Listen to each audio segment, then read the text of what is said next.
everybody, welcome to Snyder's Inc. I know I haven't been doing a video in a couple of days, but schedule and life kind of works that way. We're back though. More Mr. Ballen, more top 3 videos with disturbing backstories part 7. And then we'll get right into this. Remember guys, hit the like button, hit the subscribe button, comment what you think down below. Wait till the end though to comment. That's when you should comment. Let's get right into this, everybody. Stick around for the crazy real-life plot twist at the end of today's top video. Before we get into today's stories, if you're a fan of the strange, dark, and mysterious delivered in story format, then you've come to the right channel because that's all we do, and we upload 3, 4, even 5 times. If there's a lag coming in from my side, I apologize, but there's really not much I can do to fix it. I have a curtain that's covering the entire thing, but the light just goes straight through it. Every week. So if that's of interest to you, please flirt with the like button and tell them they are exactly your type, and then give them a fake phone number. Also, please subscribe to this channel and turn on all notifications so you don't miss any of our weekly uploads. All right, let's get into today's stories.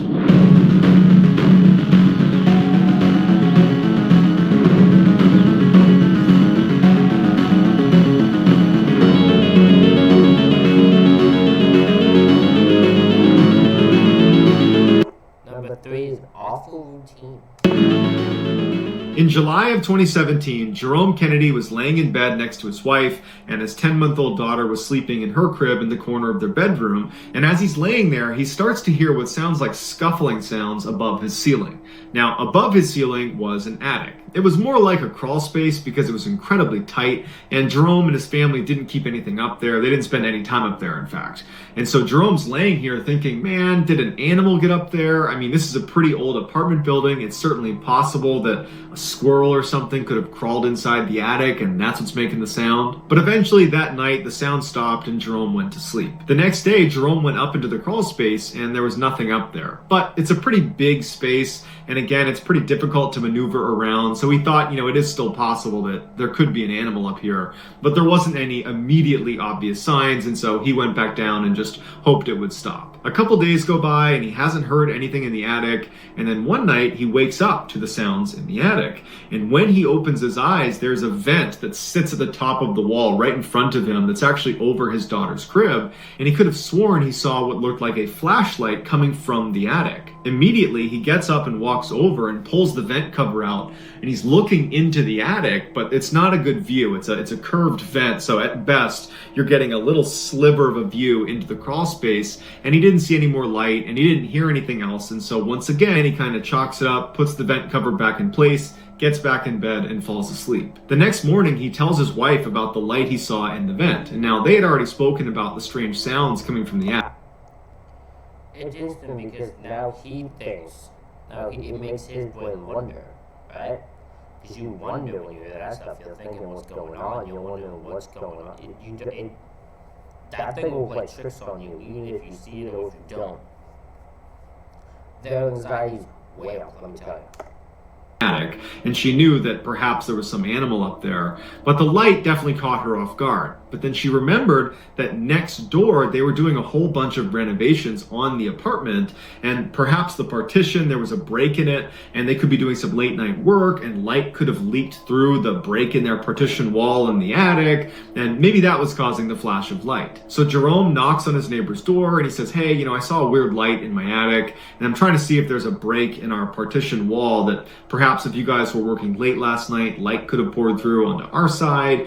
Is that a possibility? And his neighbor said, we were not working late last night, and I've actually been up into our attic, and I've checked that partition wall because we're doing renovations, and I need to make sure this apartment is in good working order because I'm looking to sell it, and that partition wall is solid, so I don't think there's a break in it. Jerome and his wife are totally stumped, and so they decide, let's just put a security camera up in the attic and let's see what's moving around up there. Let's see what's causing the light and these sounds. So that day, Jerome goes out, he gets a little security camera, he comes home, he installs it in his attic, and then he, his wife, and his daughter go to bed. That night, Jerome doesn't wake up to any sounds in the ceiling, he doesn't see any lights, and so when he goes to check the footage the next morning, he's not expecting to see anything. but he is shocked at what he discovers. In the middle of the night, after Jerome, his wife, and his young daughter have already fallen asleep, you see on camera as the partition that separates Jerome's attic from his neighbor's attic slides open, and in crawls who else but Jerome's neighbor, Robert Havrilla, the same guy he was speaking to the day earlier about, hey, have you heard anything in the attic? Well, turned out it was his neighbor. So he comes in, he's carrying a drill and a plank of wood, and he crawls very quietly over Jerome's side of the apartment, and then he pulls aside some insulation that clearly he had already detached before because it slid out of the way very easily. He lays the plank down over some beams, and he gets himself positioned over it, and then he uses his drill to drill a hole right into Jerome's ceiling, and it would happen to be directly above his daughter's crib. He'd put the drill back, and then he'd lay there on the plank of wood and stare through the hole at Jerome's daughter for 30 minutes without flinching. After he was satisfied, he got up, pulled the plank out of the way, he slid the insulation back in place, he grabbed his grill and the plank of wood, and he crawled his way back into his side and shut the false door. Jerome calls police, who come over and they look at the footage and they immediately arrest his neighbor. I mean, yeah, you would arrest your neighbor. What the fuck? That's fucked up, dude. Going into someone's attic and fucking watching his dog, the 10-month-old daughter, for like 30 minutes straight. Dude, you know, what the fuck? That dude has some fucked up issues. But then when they go up into the attic to look for themselves, they find there's all these different drill holes that have been carefully covered over because their neighbor had been doing this for some time and had developed a sort of awful routine where he would come in and spy on the family, specifically their infant daughter. Jerome's neighbor was found guilty of criminal trespassing and was given 5 years of probation and had to pay Jerome's family $2,245. Here is the very creepy security footage of Jerome's neighbor.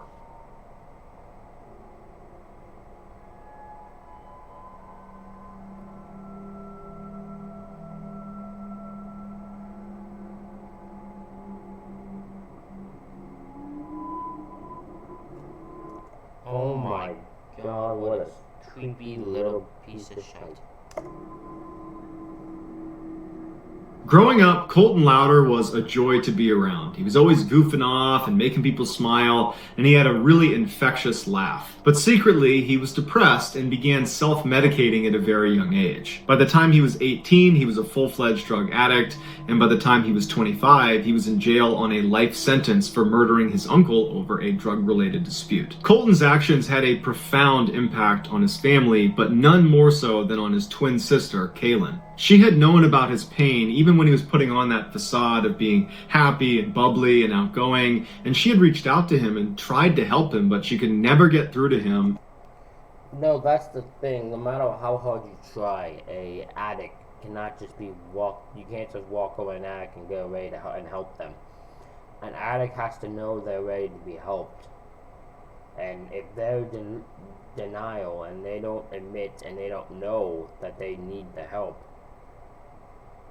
you're screwed. They're not going to help you. You're screwed.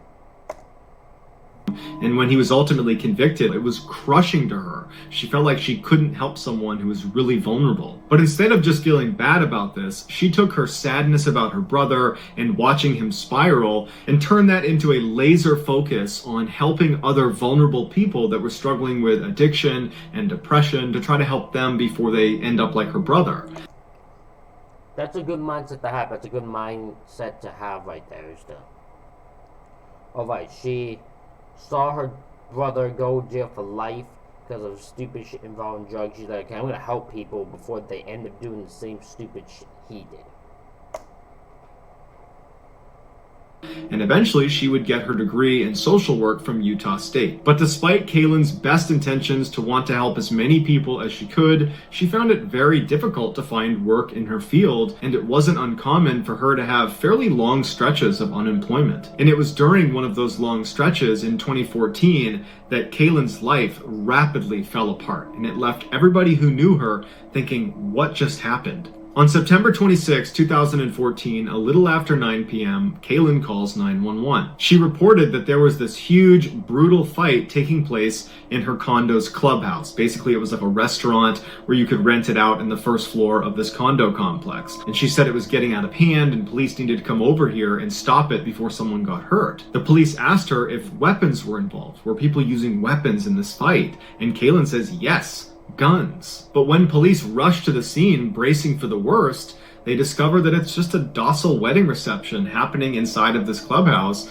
and not one person in there reported any altercation happening. They were like, we're being pretty quiet. I don't know where she would have got that from. One guest would tell police that they had lit off a single firecracker, but they showed them what they had used, and they were these little tiny cheap things that made almost no noise. So it is possible.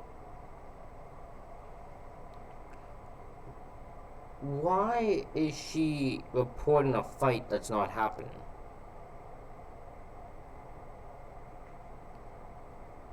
Because there's not a fight. I said, like, literally no one in here reported a fight. Not like everyone at a wedding reception is going to keep everything hush-hush. Like, I don't know what the hell's going on here. That Kaelyn could have mistaken that for a gunshot, but it does seem highly unlikely. Police leave, and then 1 hour later, Kaelyn calls 911 again, but she immediately hangs up as soon as an operator has actually answered the phone.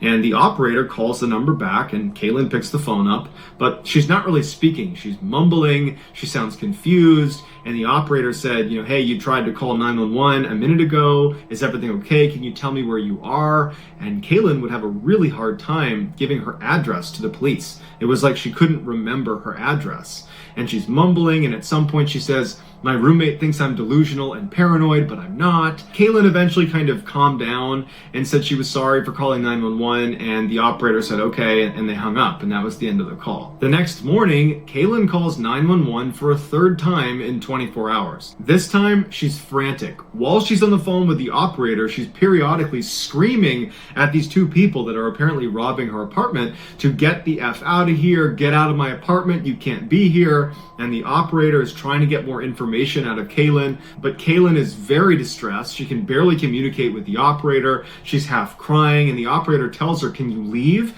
Can you go somewhere safe? And Kaelyn says, no, there's only one way out. This is a small apartment. I can't go past them. And the operator tells them that police are on their way. Just stay in your bedroom. Don't go anywhere. And so while Kaelyn is huddled in her bedroom and the dispatcher is still on the line listening, you hear Kaelyn's roommate, Carol, walk into her bedroom and very calmly say, Kaelyn, what's going on? And Kaelyn's like, Carol, get over here. You gotta lock the door. Get in here. There's two people in here. They're robbing us. They're out there. They're in the other room. And Carol's like, no. There's no one here. The front door is locked. Kaelyn suddenly sounds really confused, and she says, well, I can't explain that, but they must have been in here because I heard them. They must have had a key, and that's how they got in, and that's how they got out. And right at that moment, the responding officers show up, and there was no sign of a break-in. Nothing had been taken. It really... What is going on with this girl? She is hearing things that aren't happening, and seeing things that aren't happening. Has this girl, during a time of unemployment, started using drugs like her brother did, and it took a way bigger effect on her?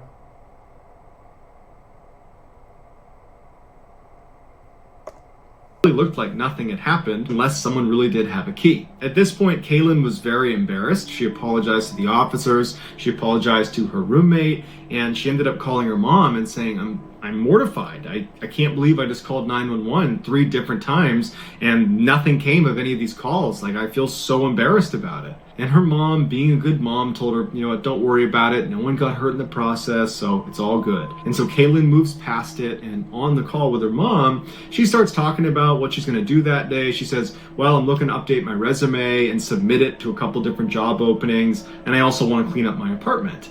And so they hang up the phone and everything seems normal again. But at about 5:45 p.m. that night, Kaelyn, along with her beloved little dog named Phyllis that apparently she took everywhere with her, were seen exiting the condo and walking out to the parking lot behind their building. Kaelyn was barefoot, was only wearing a tank top and shorts, despite the fact that it was cold and raining. And as soon as she puts her dog down, because she was holding her dog in her arm, Kaelyn begins having this totally animated discussion. except there's no one there for her to be talking to. About 15 minutes later, Well, hold on. Okay, so actually, wait. I'll get into what I gotta say. She and her dog turn around and walk back towards the condo complex out of view of a camera, but residents would say they saw her crying and going up to a gate that lets you back into the condo, and she apparently couldn't open it, and as she's standing there struggling, she suddenly stops, puts her dog down, turns, and starts running away. And the camera footage we have of her is only when she's back in the parking lot, but she's running away still, and the dog is nowhere to be found. Her beloved dog, she's abandoned, she's got no phone, no wallet, and nobody knows where she's going. Later that night, when Kaelyn's family could not get in touch with her, because of all the weirdness around those 911 calls, her family just had a bad feeling about it, and so they filed an official missing person report that night. When police arrived at the condo complex, the first thing they did is they reviewed the security footage. And they already knew about her 3 911 calls that had happened within 24 hours, and all of them had been for unfounded reasons. And they see Kaelyn on camera, barefoot in a tank top and shorts in the rain, and she's having this animated discussion with nobody before running around and running away. And so police go to Kaelyn's family and they say, does your daughter have a drug problem? Is she mentally ill? And her family tells the police, no, she's got no history of mental illness. She definitely does not have a drug addiction because of what happened to her brother. And they explain what happened with Colton and how that had a tremendous impact on her, and how that it actually sent her on a course to help people with mental illness or people who are fighting against addiction. See, it's easy to do that, but what, like Ms. Ballen said, she went through times of unemployment, and that times of unemployment could probably mess her up to the point she might go back, might go down that route, might take drugs, just to kind of get herself, just to kind of cope with the fact that she's not finding employment at end. Because maybe her body is fighting with it, it's taking a different effect on her. Or depression, and they explained how she was just really well adjusted and everything seemed okay until these 911 calls started, and now this. So this huge search is launched between the police and volunteers, and actually the Louder family even hired some private investigators to help them look for Kaelyn, but days turned into weeks and there was no leads, no one knew where she was. She had just vanished. Then on December 1st, 10 weeks after she went missing, city workers were inspecting drainage pipes down near the Jordan River, which was a river that went by her apartment, and they discovered behind some plants a body that was half submerged, and it would turn out to be Kaelyn's. They pull her out of the water, and no cause of death could be accurately determined because of how long she had been in the water for. It looked like she had been in there for probably all of the 10 weeks she had been missing. They were able to determine that there were no drugs in her system, and there was no water in her lungs, which meant she didn't drown. Her body was found 5 miles from where her apartment was, and so initial speculation was she must have gotten hurt and fallen into this river and drifted the 5 miles downstream to where she was found. But they looked at that section of the river between her apartment and where she was found, and the water was simply too shallow and windy, and it would not have been possible for a human body to travel that distance. Which means almost immediately after she ran off screen on the security footage, she covered those 5 miles, wound up at that section of the Jordan River, died, and then fell in the water, or fell in the water and then died, but not via drowning. The police officially ruled Kaelyn's death an accident, but her family disagrees. They say if you look really closely at the security footage right before she runs away, it looks like she's terrified. More specifically, it looks like she's terrified of someone we can't see on camera. When she's having that animated discussion where it looks like she's talking to no one, further feeding the idea that she had kind of lost it. Well, there's this huge rock to the right in the video that kind of obscures our view, and behind that is this huge forest. And it is theoretically possible that someone could be back there that we can't see. But no matter what, her family believes that whatever she was doing in her final moments on camera is the key to understanding why she ran off and ultimately died. So you be the judge. Was this a psychotic break, or is there something more?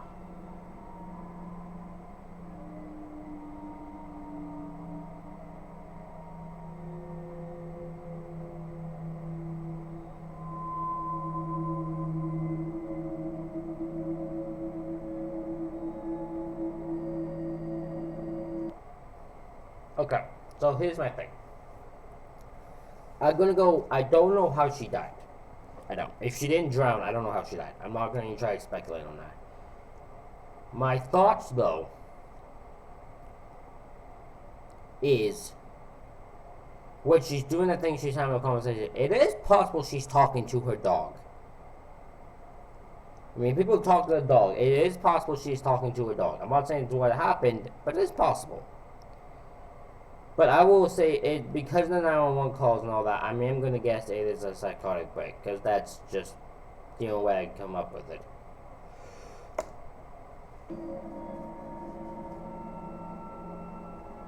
On June 20th, 2018, 15-year-old Lisandro Gomez Feliz, who went by Junior, was on summer break from school. He and his mother lived in a small apartment in the Bronx, which is in New York City, and this particular night he was staying in, playing video games while his mom was trying to sleep in the other room. Just after 10 p.m., Junior gets a text message from his friend Jason Velez, who lived about 2 blocks over, and Jason was asking Junior if he wanted to come over and listen to music with him. Junior was getting bored of his video games anyway, so he says, "Sure, I'll come meet you." And then at 10:05 p.m., an outside security camera picks Junior up, leaving his house, walking the 2 blocks over to his friend Jason. Junior arrives a couple minutes later, and he and Jason spend the next hour and a half looking at their phones, listening to music, and just chatting with each other. At about 11:30, Junior says he wants to go, and so he says bye to Jason, and he starts walking back towards his apartment, but instead of going to his apartment, he walks past it towards an area known as Adams Place. Adams Place was notorious for gang activity, and it was just not a safe place to be unless you were in a gang or it was broad daylight. And since it was... Why on earth would you go past your... He probably has a reason why he thinks he's going past it, but don't go to a gang-affiliated area. Area that's notorious for gangs, by yourself, unable to defend yourself. Just don't. It's not a good idea. Wasn't broad daylight and Junior was not in a gang, this is a pretty risky move for him. But Junior had a very close friend that lived right near Adams Place, and this friend of his was not in a gang either, and Junior wanted to hang out with him. And so as he's walking over to Adams Place, he texts this friend and says, "Hey, I'm going to be there in a minute." And his friend writes back, "Don't come here. It's not safe. There's some people outside that are a little bit sketchy. There's some cars in the area that we don't recognize. Like, stay away from Adams Place." And so Junior gets this text message, and he's not about to risk it. So he turns around and starts walking back towards his apartment. But at the...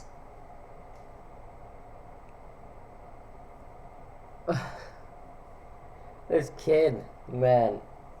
This kid, I know something bad's about to happen to this poor kid, but man, the fact that he got that message saying don't come here, people suspicious, he's like, no, fuck that shit, and he just started walking. He's just like, no, I'm not dealing with that shit. I ain't dealing with no sketchy people.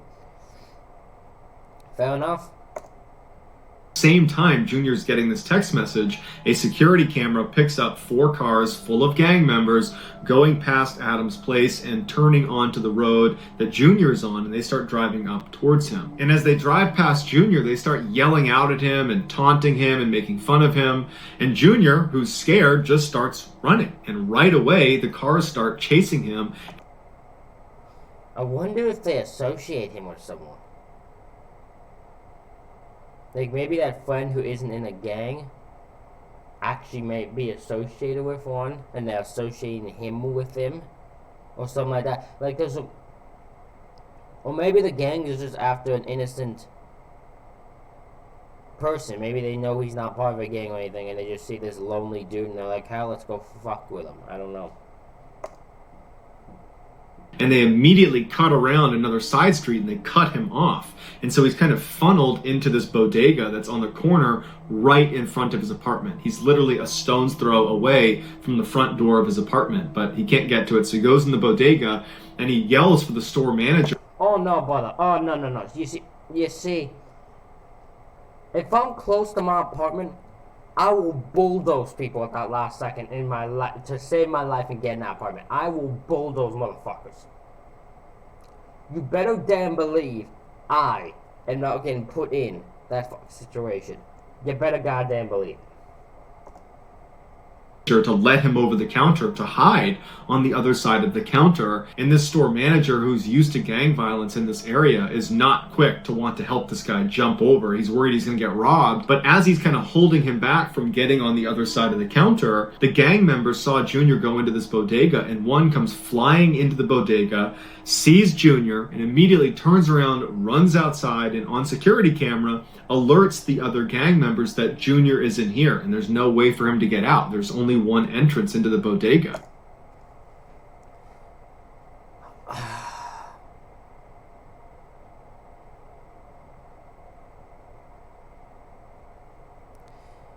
This kid is now screwed because of the fact of, here's the thing, I'm not even mad at the security manager. Well, not this kid, the freaking manager here at the bodega store, whatever it is. Because he's in an area associated with gang violence. So he's probably had all types of trick played on him to get robbed. He's probably had the, hey, let me hide in here, and then he lets someone over and then they try to rob him. He's probably had it happen before. So this guy isn't just falling for this shit. So he doesn't trust that this guy is not associated with this gang. He doesn't know that. But because of that, this kid's probably going to get his ass kicked or possibly killed. It's an unfortunate situation when you're in a gang area. And you see all the cars converge on this bodega, and you see all these gang members get out with machetes and knives, and they make their way into the bodega, where now Junior is behind the counter, and you can tell he's terrified because he does not know what's going on. He doesn't know why he's being attacked. And you see the gang go right up to the counter, and they're screaming at the shop owner to give them Junior. And the shop owner is actually doing a pretty good job of saying, get out. Like, I don't want you in here. Leave him alone. Just get out. But at some point, one of the more aggressive gang members just reaches across and grabs Junior and starts pulling him, and they all pile on and start beating on Junior. They beat him to the ground. They pull him painstakingly out of the store. Junior's grasping at every... Here's the thing. And this is the one thing mistake Junior made. When you are in a situation, because there's a thing here, there was a part of your brain, and I know this, will get violent if necessary. You have the ability to, every human being has the ability to get violent and defend yourself if necessary. If you are being chased down by 4 cars full of gang members, and they are trying to grab you over a counter, you better goddamn believe that is your moment to get violent. Even if you think, because if they have machetes and knives, don't you dare think for a single second you have a chance of survival here. Now, if you were going to die, because that's the situation you probably would happen here, at least do anything you can to survive. Anything you can. Everything he can. At one point, he grabs onto the ATM machine, and you can see fear in his face. He does not want to go outside, but they eventually yank him out into the streets, and they proceed to savagely stab and slash him with machetes and knives. After a flurry of attacks, the gang members all run away and get in cars and drive away, and Junior stands up, and he's a little bit dazed, and he runs back into the bodega, and now he's bleeding profusely, and he's yelling for help, help me, and everyone's telling him to get out of the store. No one wants to help him. He goes back. They don't want to deal with it. They don't want to deal with the gang violence. They've dealt with it enough. Out onto the road, and he's screaming, someone call 911, and no one's listening to him. People are just filming him, and with what little strength he had left, he just starts running towards St. Barnabas Hospital, which was about a block away, and he makes it all the way to the front of the hospital and then collapses, and he bleeds to death. The gang responsible for Junior's death was the Trinitarios, which is a Dominican gang that was born out of New York prisons, and over the past couple of years, their violence has skyrocketed. There have been numerous clashes between they and other gang members. Lots of people have been stabbed and attacked, just like Junior was. But Junior's death wound up being very unique. After his death, one of the leaders of the Trinitario gang posted to social media that the killing was actually an accident, that this was a case of mistaken identity. Apparently, someone had been disrespectful to a gang member's niece, and that night, those 4 cars were out there looking for him, and apparently they expected to find him near Adam's place, and he looked enough like Junior that they decided that's the guy, and Junior was just in the wrong place at the wrong time. The gang would... Oh my god. That's even worse, because they saw him. They were looking for someone who disrespected a niece of one of the gang members. But because of the fact Junior looked somewhat like him, they went with the mindset, that's him, let's get him, and didn't even change their mind. My god. Man. Apologized to Junior's family on social media and said they kicked the killers out of the gang, and the 5 people that were responsible for killing Junior were ultimately convicted of murder and given life sentences. Here is some of the footage of Junior running into the bodega, trying to save... Interesting though that the gang was like, yeah, they apologized to the family for killing him, which is weird for a gang to do, but then also kicked the killers out of the gang because they killed the wrong guy. Very interesting. I don't know how to feel about that, but it's very interesting to me. Save himself before ultimately being dragged out into the street and killed.